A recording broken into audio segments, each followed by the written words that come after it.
नमस्कार। प्रस्तुत हूँ आपके लिए एक नई कहानी लेकर, गृह नीति, जिसके लेखक हैं मुंशी प्रेमचंद जी। जब माँ बेटे से बहू की शिकायतों का दफ्तर खोल देती है और यह सिलसिला किसी तरह खत्म होते नजर नहीं आता, तो बेटा उकता जाता है और दिन भर की थकान के कारण कुछ झुंझलाकर माँ से कहता है, तो आखिर तुम मुझसे क्या चाहती हो अम्मा? मेरा काम स्त्री को शिक्षा देना तो नहीं है, ये तो तुम्हारा काम है। तुम उसे डांटो, मारो, जो चाहे सज़ा दो। मेरे लिए इससे ज़्यादा खुशी की और क्या बात हो सकती है कि तुम्हारे प्रयत्न से वे आदमी बन जाए। मुझसे मत कहो कि उसे सलीका नहीं है, तमीज़ नहीं है, बेअदब है। उसे डांट कर सिखाओ। माँ: वाह, मुंह से बात निकालने नहीं देती। डांटूं तो मुझे ही नोच खाए। उसके सामने अपनी आबरू बचाती फिरती हूँ कि किसी के मुंह पर मुझे कोई अनुचित शब्द ना कह बैठे। बेटा: तो फिर इसमें मेरी क्या खता है? मैं तो उसे सिखा नहीं देता कि तुमसे बेअदबी करे। माँ: तो और कौन सिखाता है? बेटा: तुम तो अंधेर करती हो अम्मा। माँ: अंधेर नहीं करती, सत्य कहती हूँ। तुम्हारी ही शह पाकर उसका दिमाग बढ़ गया है। जब वह तुम्हारे पास जाकर टेसुए बहाने लगती है तो कभी तुमने उसे डांटा? कभी समझाया कि तुम्हें अम्मा का अदब करना चाहिए? तुम तो खुद उसके गुलाम हो गए हो। वे भी समझती है मेरा पति कमाता है, फिर मैं क्यों ना रानी बनूं? क्यों किसी से दबूं? मर्द जब तक शह न दे, औरत का इतना गुर्दा हो ही नहीं सकता। बेटा: तो क्या मैं उससे कह दूं कि मैं कुछ नहीं कमाता, बिल्कुल निखट्टू हूं? क्या तुम समझती हो तब वे मुझे जलील ना समझेगी? हर एक पुरुष चाहता है कि उसकी स्त्री उसे कमाऊ, योग्य, तेजस्वी समझे और सामान्यता वे जितना है उससे बढ़कर अपने को दिखाता है। मैंने कभी नादानी नहीं की, कभी स्त्री के सामने डींग नहीं मारी, लेकिन स्त्री की दृष्टि में अपना सम्मान खोना तो कोई भी न चाहेगा। माँ: तुम कान लगाकर ध्यान देकर और मीठी मुस्कुराहट के साथ उसकी बातें सुनोगे तो क्यों ना शेर होगी। तुम खुद चाहते हो कि स्त्री के हाथों मेरा अपमान कराओ। मालूम नहीं मेरे किन पापों का तुम मुझे ये दंड दे रहे हो। किन अरमानों से कैसे कैसे कष्ट झेलकर मैंने तुम्हें पाला। खुद नहीं पहना, तुम्हें पहनाया। खुद नहीं खाया, तुम्हें खिलाया। मेरे लिए उस मरने वाले की निशानी थे और मेरी सारी अभिलाषाओं का केंद्र। तुम्हारी शिक्षा पर मैंने अपने हजारों के आभूषण होम कर दिए। विधवा के पास दूसरी कौन सी निधि थी? इसका तुम मुझे ये पुरस्कार दे रहे हो? बेटा: मेरी समझ में नहीं आता कि आप मुझसे चाहती क्या हैं? आपके उपकारों को मैं कब मेट सकता हूँ अम्मा? आपने मुझे केवल शिक्षा ही नहीं दिलाई, मुझे जीवन दान दिया, मेरी सृष्टि की। अपने गहने ही नहीं होम किए, अपना रक्त तक पिलाया। अगर मैं 100 बार अवतार लूँ तो भी इसका बदला नहीं चुका सकता। मैं अपनी जान में आपकी इच्छा के विरुद्ध कोई काम नहीं करता अम्मा।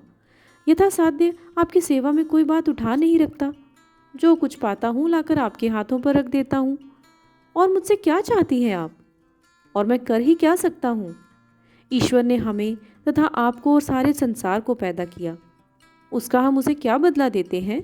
क्या बदला दे सकते हैं? उसका नाम भी तो नहीं लेते, उसका यश भी तो नहीं गाते। इससे क्या उसके उपकारों का भार कुछ कम हो जाता है अम्मा? माँ के बलिदानों का प्रतिशोध कोई बेटा नहीं कर सकता, चाहे वह भूमंडल का स्वामी ही क्यों ना हो। ज़्यादा से ज़्यादा मैं आपकी दिलजोई ही तो कर सकता हूँ, और मुझे याद नहीं आता कि मैंने कभी आपको असंतुष्ट किया हो। माँ: तुम मेरी दिलजोई करते हो? तुम्हारे घर में मैं इस तरह रहती हूँ जैसे कोई लौंडी। तुम्हारी बीवी कभी मेरी बात भी नहीं पूछती। मैं भी कभी बहू थी। रात को घंटे भर सास की देह दबाकर, उनके सिर में तेल डालकर, उन्हें दूध पिलाकर तब बिस्तर पर जाती थी। तुम्हारी स्त्री 9 बजे अपनी किताबें लेकर अपनी सहनची में जा बैठती है, दोनों खिड़कियां खोल लेती है और मज़े से हवा खाती है। मैं मरूं या जीऊं, उससे मतलब नहीं। क्या इसलिए मैंने तुम्हें पाला था? बेटा: तुमने मुझे पाला था तो ये सारी सेवा मुझसे ही लेनी चाहिए थी। अगर तुमने मुझसे कभी नहीं कहा, मेरे अन्य मित्र भी हैं, उनमें भी मैं किसी को माँ की देह में मुक्कियाँ लगाते नहीं देखता। आप मेरे कर्तव्य का भार मेरी स्त्री पर क्यों डालती हैं? यों अगर वह आपकी सेवा करे तो मुझसे ज़्यादा प्रसन्न और कोई ना होगा। मेरी आंखों में उसकी इज्जत दूनी हो जाएगी। शायद उससे और ज़्यादा प्रेम करने लगूं। लेकिन अगर वह आपकी सेवा नहीं करती तो आपको उससे अप्रसन्न होने का कोई कारण नहीं है। शायद उसकी जगह मैं होता तो मैं भी ऐसा ही करता। सास मुझे अपनी लड़की की तरह प्यार करती तो मैं उसके तलुए सहलाता। इसलिए नहीं कि वे मेरे पति की माँ होती, बल्कि इसलिए कि वे मुझसे मातृत्व स्नेह करती। मगर मुझे खुद ये बुरा लगता है कि बहू सास के पांव दबाए। कुछ दिन पहले स्त्रियां पति के पांव दबाती थीं। आज भी उस प्रथा का लोप नहीं हुआ है। लेकिन मेरी पत्नी मेरे पांव दबाए तो मुझे ग्लानि होगी। मैं उससे ऐसी कोई खिदमत नहीं लेना चाहता जो मैं उसकी भी ना कर सकूं। ये रस्म उस जमाने की यादगार है जब स्त्री पति की लौंडी समझी जाती थी। अब पत्नी और पति दोनों बराबर हैं। कम से कम मैं ऐसा ही समझता हूँ। माँ, तो मैं कहती हूँ कि तुम ही ने उसे ऐसी ऐसी बातें पढ़ाकर शेर कर दिया है। तुम ही मुझसे बैर साध रहे हो। ऐसी निर्लज्ज बदजबान, ऐसी टर्री फूहड़ छोकरी संसार में न होगी। घर में अक्सर मोहल्ले की बहनें मिलने आती रहती हैं। ये राजा की बेटी ना जाने किन गवारों की पली है कि किसी का भी आदर सत्कार नहीं करती, कमरे से निकलती तक नहीं। कभी कभी जब वह खुद उसके कमरे में चली जाती हैं तो भी ये गधी चारपाई से नहीं उठती, प्रणाम तक नहीं करती। चरण छूना तो दूर की बात है। बेटा, वे देवियाँ तुमसे मिलने आती होंगी। तुम्हारे और उनके बीच में ना जाने क्या क्या बातें होती हूँ। अगर तुम्हारी बहू बीच में आ कूदे तो मैं उसे बदतमीज़ कहूँगा। कम से कम मैं तो कभी ना पसंद करूँगा कि जब मैं अपने मित्रों के साथ बातें कर रहा हूँ तो तुम या तुम्हारी बहू वहाँ जाकर खड़ी हो जाए।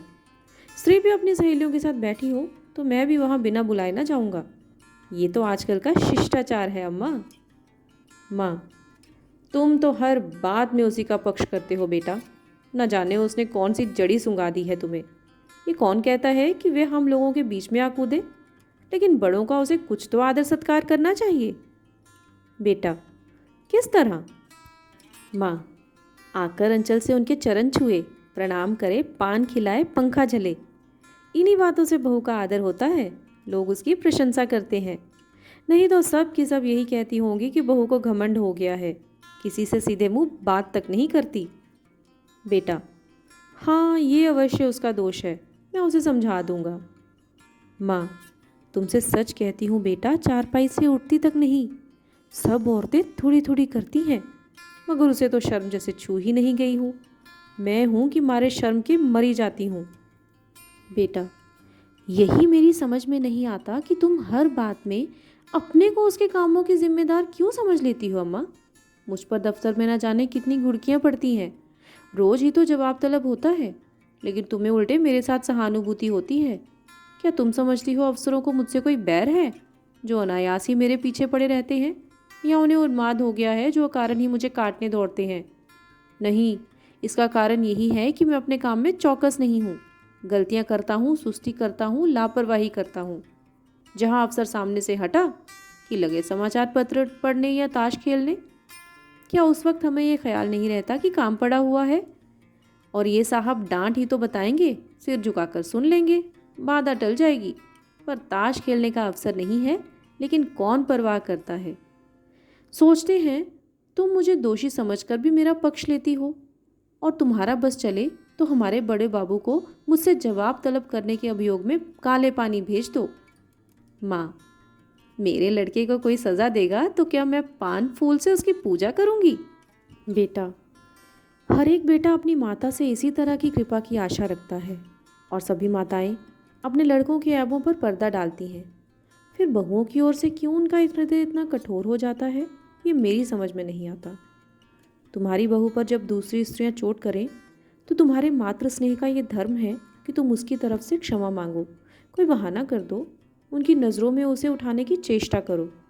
इस तिरस्कार में तुम क्यों उनसे सहयोग करती हो? तुम्हें क्यों उसके अपमान में मज़ा आता है? मैं भी तो हर एक ब्राह्मण या बड़े बूढ़े का आदर सत्कार नहीं करता। मैं किसी ऐसे व्यक्ति के सामने सिर झुका ही नहीं सकता जिससे मुझे हार्दिक श्रद्धा ना हो। केवल सफ़ेद बाल, सिकड़ी हुई खाल, पोपला मुंह और झुकी हुई कमर किसी को आदर का पात्र नहीं बना देती, और ना जनेऊ या तिलक या पंडित और शर्मा की उपाधि ही भक्ति की वस्तु है। मैं लकीर पीटू सम्मान को नैतिक अपराध समझता हूँ। मैं तो उसी का सम्मान करूँगा जो मनसा वाचा कर्मणा हर पहलू से सम्मान के योग्य है। जिसे मैं जानता हूँ कि मक्कारी, स्वार्थ साधन और निंदा के सिवा और कुछ नहीं करता, जिसे मैं जानता हूँ कि रिश्वत और सूद तथा खुशामद की कमाई खाता है, वे अगर ब्रह्मा की आयु लेकर भी मेरे सामने आए ना, तो मैं उसे सलाम ना करूँ। इसे तुम मेरा अहंकार कह सकती हो, लेकिन मैं मजबूर हूँ। जब तक मेरा दिल ना झुके, मेरा सिर भी ना झुकेगा। मुमकिन है तुम्हारी बहू के मन में भी उन देवियों की ओर से अश्रद्धा के भाव हों। उनमें से दो चार को मैं भी जानता हूँ। हैं वे सब बड़े घर की, लेकिन सबके दिल छोटे, विचार छोटे। कोई निंदा की पुतली है तो कोई खुशामद में युक्त, कोई गाली गलौज में अनुपम, सभी रूढ़ियों की गुलाम, ईर्ष्या और द्वेष से जलने वाली। एक भी ऐसी नहीं जिसने अपने घर को नरक का नमूना न बना रखा हो।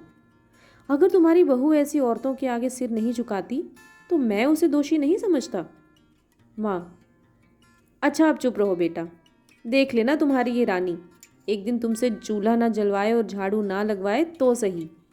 औरतों को बहुत सिर चिढ़ाना अच्छा नहीं होता। इस निर्लज्जता को भी कोई हद है कि बूढ़ी सास तो खाना पकाए और जवान बहू बैठी उपन्यास पढ़ती रहे। बेटा, बेशक ये बुरी बात है और मैं हरगिज़ नहीं चाहता कि तुम खाना पकाओ और वे उपन्यास पढ़े, चाहे वे उपन्यास प्रेमचंद जी ही के क्यों ना हो। लेकिन ये भी तो देखना होगा कि उसने अपने घर कभी खाना नहीं पकाया। वहाँ रसोईया महाराज है, और जब चूल्हे के सामने जाने में उसके सिर में दर्द होने लगता है तो उसे खाना पकाने के लिए मजबूर करना, उस पर अत्याचार करना होगा। अम्मा, मैं तो समझता हूँ ज्यों ज्यों हमारे घर की दशा का उसे ज्ञान होगा, उसके व्यवहार में आप ही आप बदलाव होता जाएगा। ये उसके घर वालों की गलती है कि उन्होंने उसकी शादी किसी धनी परिवार में क्यों नहीं की। हमने भी ये शरारत की कि अपनी असली हालत उनसे छिपाई और ये प्रकट किया कि हम पुराने रईस हैं। अब हम किस मुंह से ये कह सकते हैं कि तू खाना पका या बर्तन मांज अथवा झाड़ू लगा। हमने उन लोगों से छल किया है और उसका फल हमें चखना पड़ेगा। अब तो हमारी कुशल इसी में है कि अपनी दुर्दशा को नम्रता, विनय और सहानुभूति से ढांकें और उसे अपने दिल को ये तसल्ली देने का अवसर दें कि बला से धन नहीं मिला, घर के आदमी तो अच्छे मिले। अगर ये तसल्ली भी हमने उससे छीन ली ना, तो तुम ही सोचो उसको कितनी विदारक वेदना होगी। शायद वे हम लोगों की सूरत से भी घृणा करने लगे। माँ: उसके घर वालों को 100 दफ़े गरज थी, तब हमारे यहाँ ब्याह किया। हम कुछ उसे भीख मांगने ना गए थे। बेटा, उनको अगर लड़के की गरज थी तो हमें धन और कन्या दोनों की गरज थी। माँ: यहाँ के बड़े बड़े रईस हमसे नाता करने को मुंह फैलाए हुए थे। बेटा, इसलिए कि हमने रईसों का स्वांग बना रखा है। घर की असली हालत खुल जाए तो कोई बात भी न पूछे। माँ: तो तुम्हारे ससुराल वाले ऐसे कहाँ के रईस हैं? अगर इधर ज़रा वकालत चल गई तो रईस हो गए, नहीं तो तुम्हारे ससुर के बाप मेरे सामने चपरासगिरी करते थे। और लड़की का ये दिमाग कि खाना पकाने में सिर में दर्द होता है। अच्छे अच्छे घरों की लड़कियां गरीबों के घर आती हैं और घर की हालत देखकर वैसा ही बर्ताव करती हैं। ये नहीं कि बैठी अपने भाग्य को कोसा करे। इस छोकरी ने हमारे घर को अपना समझा ही नहीं। बेटा, जब तुम समझने भी दो, जिस घर में गुड़कियों, गालियों और कटिताओं के सिवा और कुछ न मिले, उसे अपना घर कौन समझे अम्मा? घर तो वह है जहाँ स्नेह और प्यार मिले। कोई लड़की डोली से उतरते ही सास को अपनी माँ नहीं समझ सकती। माँ तभी समझेगी जब सास पहले उसके साथ माँ का सा बर्ताव करे, बल्कि अपनी लड़की से ज़्यादा प्रिय समझे। माँ: अच्छा आप चुप रहो, जी ना जलाओ। ये ज़माना ही ऐसा है कि लड़कों ने स्त्री को मुंह देखा और उसके गुलाम हो गए। ये सब ना जाने कौन सा मंत्र सीख कर आती हैं। ये बहू बेटी के लक्षण नहीं है कि पहर दिन चढ़े और सोकर उठे। ऐसी कुलच्छनी बहू का तो मुंह ना देखें। बेटा, मैं भी तो देर से सोकर उठता हूँ अम्मा, मुझे तो तुमने कभी ऐसे नहीं कोसा। माँ: तुम हर बात में उससे अपनी बराबरी करते हो।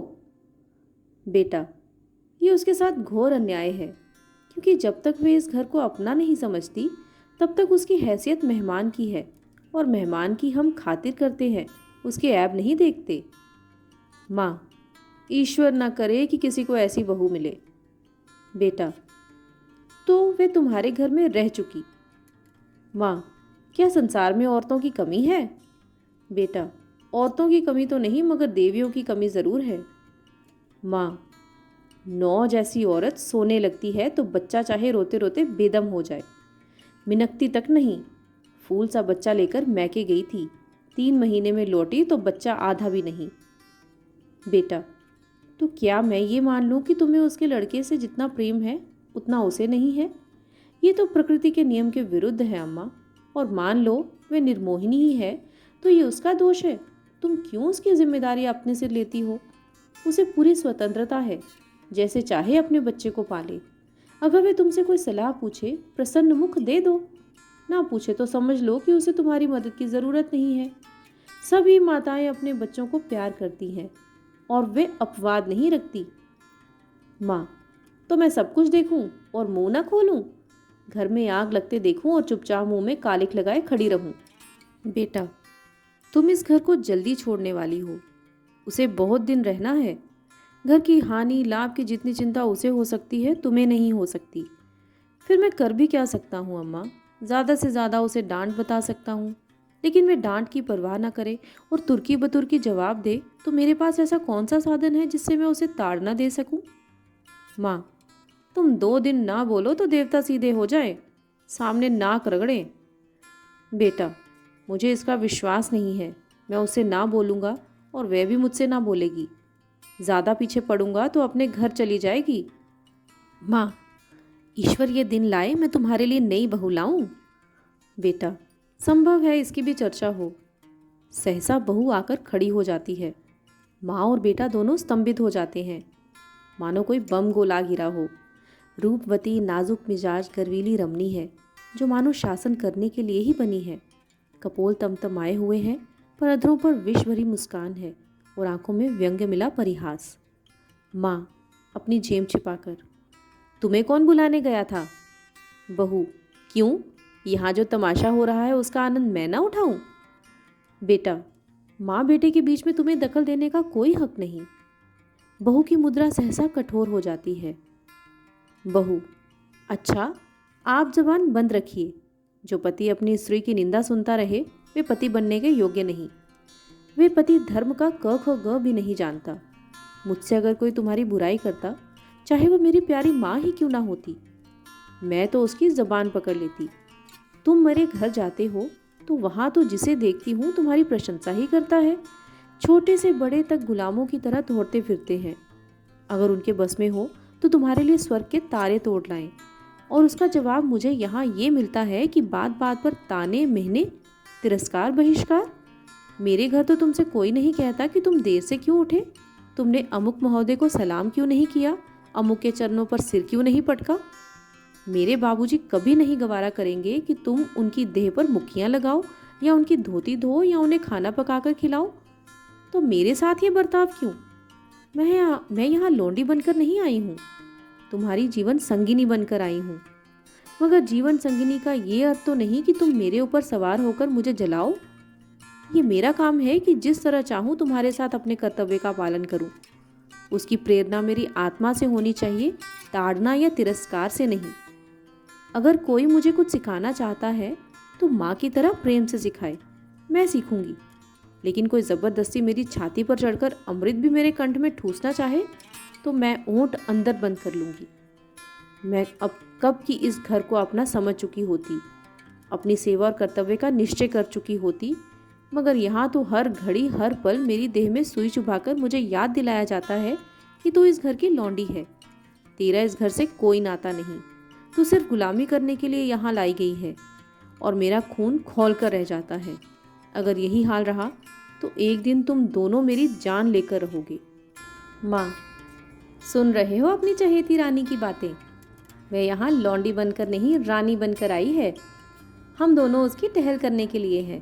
उसका काम हमारे ऊपर शासन करना है। उसे कोई कुछ काम करने को कौन कहे? मैं खुद मरा करूं और तुम उसकी बातें कान लगाकर सुनते हो। तुम्हारा मुंह कभी नहीं खुलता कि उसे डांटो या समझाओ, थर थर कांपते रहते हो। बेटा, अच्छा अम्मा, ठंडे दिल से सोचो। मैं इसकी बातें ना सुनूं तो कौन सुने? क्या तुम इसके साथ इतनी हमदर्दी भी नहीं देखना चाहती? आखिर बाबूजी जीवित थे तब वे तुम्हारी बातें सुनते थे या नहीं? तुम्हें प्यार करते थे या नहीं? फिर मैं अपनी बीवी की बातें सुनता हूँ तो कौन सी नई बात करता हूँ? इसमें तुम्हारा बुरा मानने की कौन सी बात है? माँ, हाय बेटा, तुम अपनी स्त्री की बात सुनकर मेरा अपमान कर रहे हो। इसी दिन के लिए मैंने तुम्हें पाल पोस कर बड़ा किया था। क्यों मेरी छाती नहीं फट जाती? वे आंसू पोंछती आपे से बाहर कमरे से निकल जाती है। स्त्री पुरुष दोनों कौतुक भरी आंखों से उसे देखते हैं, जो बहुत जल्द हमदर्दी में बदल जाती है। पति, माँ का हृदय, स्त्री, माँ का हृदय नहीं, स्त्री का हृदय। पति, अर्थात स्त्री, जो अंत तक पुरुष का सहारा चाहता है, स्नेह चाहता है और उस पर किसी दूसरी स्त्री का असर देखकर ईर्ष्या से जल उठता है। पति, क्या पगली किसी बातें करती हो? स्त्री, यथार्थ कहती हूँ। पति, तुम्हारा दृष्टिकोण बिल्कुल गलत है और इसका तजर्बा तुम्हें तब होगा जब तुम खुद सास होगी। स्त्री, मुझे सास बनना ही नहीं। लड़का अपने हाथ पांव का हो जाए, ब्याह करे और अपना घर संभाले। मुझे बहू से क्या सरोकार? पति, तुम्हें यह अरमान बिल्कुल नहीं है कि तुम्हारा लड़का योग्य हो, तुम्हारी बहू लक्ष्मी हो और दोनों का जीवन सुख से कटे? स्त्री, क्या मैं माँ नहीं हूँ? पति, माँ और सास में क्या कोई अंतर है? स्त्री, उतना ही जितना ज़मीन और आसमान में है। माँ प्यार करती है, सास शासन करती है। कितनी ही दयालु सहनशील सतोगुनी स्त्री हो, सास बनते ही मानो ब्याई हुई गाय हो जाती है। जिसे पुत्र से जितना ही ज़्यादा प्रेम है, वे बहू पर उतनी ही निर्दयता से शासन करती है। मुझे भी अपने ऊपर विश्वास नहीं है। अधिकार पाकर किसे मद नहीं हो जाता। मैंने तय कर लिया है, सास बनूंगी नहीं। औरत की गुलामी सासों के बल पर कायम है। जिस दिन सांसें न रहेंगी, औरत की गुलामी का अंत हो जाएगा। पति, मेरा ख्याल है तुम ज़रा भी सहज बुद्धि से काम लो तो तुम अम्मा पर भी शासन कर सकती हो। तुमने हमारी कुछ बातें सुनी? स्त्री, बिना सुने ही मैंने समझ लिया कि क्या बातें हो रही होंगी। वही बहू का रोना। पति, नहीं नहीं, तुमने बिल्कुल गलत समझा। अम्मा के मिजाज में आज मैंने विस्मयकारी अंतर देखा है। बिल्कुल अभूतपूर्व। आज भी जैसे अपनी कटुताओं पर लज्जित हो रही थी। हाँ, प्रत्यक्ष रूप से नहीं, संकेत रूप से। अब तक वे तुमसे इसलिए नाराज रहती थीं कि तुम देर से उठती हो। अब शायद उन्हें ये चिंता हो रही है कि कहीं सवेरे उठने से तुम्हें ठंड न लग जाए। तुम्हारे लिए पानी गर्म करने को कह रही थी। स्त्री, सच? पति, हाँ, मुझे तो सुनकर आश्चर्य हुआ। स्त्री, तो अब मैं मुंह अंधेरे उठूंगी? ऐसी ठंड क्या लग जाएगी? लेकिन तुम मुझे चकमा तो नहीं दे रहे हो? पति, अब इस बदगुमानी का क्या इलाज? आदमी को कभी कभी अपने अन्याय पर खेद तो होता ही है। स्त्री, तुम्हारे मुंह में घी शक्कर। अब मैं गजरदम उठूंगी। वे बेचारी मेरे लिए क्यों पानी गर्म करेंगी? मैं खुद गर्म कर लूंगी। आदमी करना चाहे तो क्या नहीं कर सकता। पति, मुझे उनकी बात सुन सुनकर ऐसा लगता था जैसे किसी दैवी आदेश ने उनकी आत्मा को जगा दिया है। तुम्हारे अलड़पन और चपलता पर कितना भन्नाती हैं। चाहती थी कि घर में कोई बड़ी बूढ़ी आ जाए तो तुम उसके चरण छुओ, लेकिन शायद अब उन्हें मालूम होने लगा है कि इस उम्र में सभी थोड़े बहुत अलड़ होते हैं। शायद उन्हें अपनी जवानी याद आ रही है। कहती थी, यही तो शौक श्रृंगार, पहनने ओढ़ने, खेलने खाने के दिन है। बुढ़िया का तो दिन भर तांता लगा रहता है। कोई कहाँ तक उनके चरण छुए और क्यों छुए? ऐसी कहाँ की बड़ी देवियाँ हैं? स्त्री, मुझे तो हर्षोन्माद हुआ चाहता है। पति, मुझे तो विश्वास ही नहीं आता था। स्वप्न देखने का संदेह हो रहा था। स्त्री, अब आई है राह पर। पति, कोई देवी प्रेरणा समझो। स्त्री, मैं कल से ठेठ बहू बन जाऊंगी। किसी को खबर भी ना होगी कि कब अपना मेकअप करती हूँ। सिनेमा के लिए भी सप्ताह में एक दिन काफ़ी है। बुढ़िया के पाँव छू लेने में क्या हर्ज है? वे देवियाँ ना सही, चुड़ैले ही सही, मुझे आशीर्वाद तो देंगी, मेरा गुण तो गावेंगी। पति, सिनेमा का तो उन्होंने नाम भी नहीं लिया। स्त्री, तुमको जो इसका शौक है, अब तुम्हें भी ना जाने दूंगी। पति, लेकिन सोचो, तुमने कितनी ऊंची शिक्षा पाई है, किस कुल की हो। इन खूसट बूढ़ियों के पांव पर सिर रखना तुम्हें बिल्कुल शोभा ना देगा। स्त्री, तो क्या ऊंची शिक्षा की ये मानी है कि हम दूसरों को नीचा समझें? बुड्ढे कितने ही मूर्ख हों, लेकिन दुनिया का तजुर्बा तो रखते हैं। कुल की प्रतिष्ठा भी नम्रता और सद्व्यवहार से होती है। हेकड़ी और रुखाई से नहीं। पति, मुझे तो यही ताजुब होता है कि इतनी जल्दी इनकी काया पलट कैसे हो गई। अब इन्हें बहुओं का सास के पांव दबाना या उनकी साड़ी धोना या उनकी देह में मुक्कियां लगाना बुरा लगने लगा है। कहती थी बहू कोई लौंडी थोड़े ही है कि बैठी सास का पांव दबाए। स्त्री, मेरी कसम। पति, हाँ जी, सच कहता हूँ। और तो और अब वे तुम्हें खाना भी ना पकाने देंगी।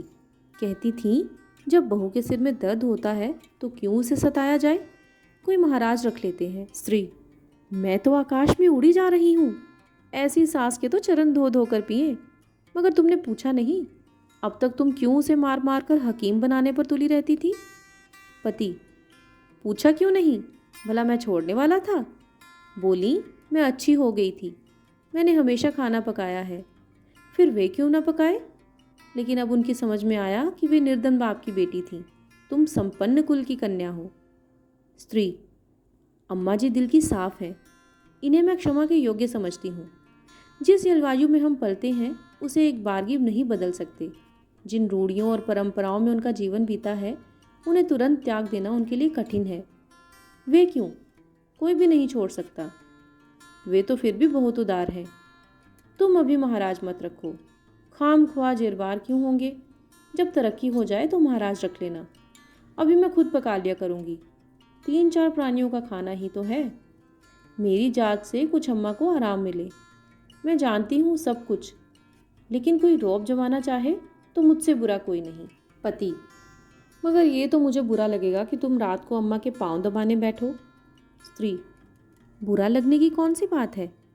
जब उन्हें मेरा इतना ख्याल है तो मुझे भी उनका लिहाज करना ही चाहिए। जिस दिन मैं उनके पांव दबाने बैठूंगी वे मुझ पर प्राण देने लगेंगी। आखिर बहू बेटे का कुछ सुख उन्हें भी तो हो। बड़ों की सेवा करने में हेठ ही नहीं होती। बुरा तब लगता है जब वे शासन करते हैं और अम्मा मुझसे पांव दबाएंगी थोड़े ही, सेंध का यश मिलेगा। पति, अब तो अम्मा को तुम्हारी फिजूल खर्चे भी बुरी नहीं लगती। कहती थी रुपए पैसे बहू के हाथ में दे दिया करो। स्त्री, चिढ़कर तो नहीं कहती थी। पति, नहीं नहीं, प्रेम से कह रही थी। उन्हें अब भय हो रहा है कि उनके हाथ में पैसे रहने से तुम्हें असुविधा होती होगी। तुम बार बार उनसे मांगती लजाती भी होंगी और डरती भी होंगी, एवं तुम्हें अपनी ज़रूरतों को रोकना पड़ता होगा। स्त्री, ना भैया, मैं ये जंजाल अपने हाथों में अपने सिर न लूँगी। तुम्हारी थोड़ी सी तो आमदनी है, कहीं जल्दी से खर्च हो जाए तो महीना कटना मुश्किल हो जाए। थोड़े में निर्वाह करने की विद्या उन्हीं को आती है। मेरी ऐसी ज़रूरतें ही क्या हैं। मैं तो केवल अम्मा जी को चिढ़ाने के लिए उनसे बार बार रुपए मांगती थी। मेरे पास तो खुद 100-50 रुपये पड़े रहते हैं। बाबूजी का पत्र आता है तो उसमें 10-20 के नोट ज़रूर होते हैं। लेकिन अब मुझे हाथ रोकना पड़ेगा। आखिर बाबूजी कब तक देते चले जाएंगे। और ये कौन सी अच्छी बात है कि मैं हमेशा उन पर टैक्स लगाती रहूं। पति, देख लेना अम्मा अब तुम्हें कितना प्यार करती हैं। स्त्री, तुम भी देख लेना मैं उनकी कितनी सेवा करती हूँ। पति, मगर शुरू तो उन्होंने किया।